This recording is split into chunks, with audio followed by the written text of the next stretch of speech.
प्रदेशाध्यक्ष रायगड रत्नागिरी लोकसभा मतदारसंघाचे खासदार सुनीलजी तटकरे साहेब आपणास वाढदिवसाच्या हार्दिक शुभेच्छा।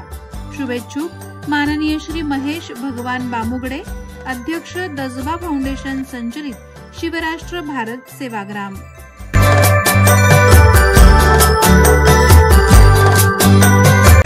आवाज कोणाचा, आवाज जनतेचा, ताही दिशातून घुमला राष्ट्रवादी पुन्हा। प्रगतीच्या वाटेने जाऊया साथीने, एका मुखाने हो बोला राष्ट्रवादी पुन्हा। आवाज कोणाचा, आवाज जनतेचा, ताही दिशातून घुमला राष्ट्रवादी पुन्हा।